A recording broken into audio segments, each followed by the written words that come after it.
332 turbo rebuild, day 6. The wheels have come off. Well, after another few hours of messing around, I got the hydraulic lines all bolted in. Everything came out pretty decent. I thought I was originally going to have some spots that were rubbing, but once I got it all kind of tweaked into place, got all the brackets mounted, everything came together okay.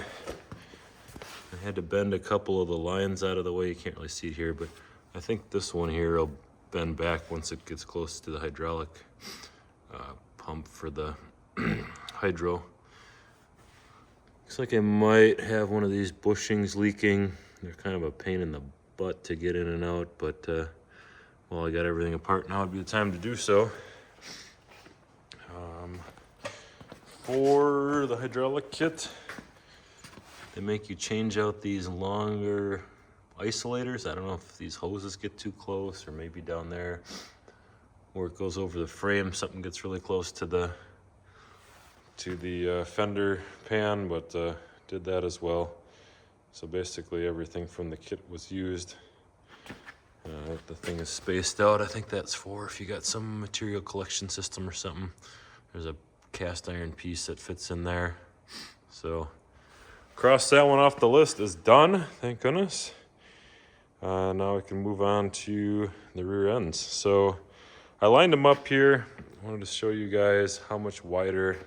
It's kind of hard to see because they're kind of tilted the opposite directions, but how much wider the 420/430 rear end is versus the 318, 322, 332. There's got to be a few inches there.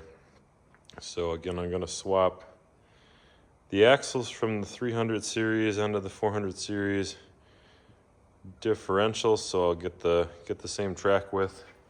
And then again, I can use these really deep dish wheels and stick the wheel weights in there. Here's the back side. They got some dish to them too. These are 10.5 inch wide wheels, I believe, maybe 12 inch. I had bought them a while back from somebody that had bought a whole inventory of them from somewhere. But they make the tires nice and wide, so it worked out really good. So yeah, pull the hydraulic pumps off, swap those from one side to the other, pull the axle tubes off, swap those from one side to the other, along with the new seals and everything all the way across, new hoses, and should be pretty nice. Then I can start putting stuff back together, get this thing back on the ground, and fire it up. Like always, make sure to subscribe.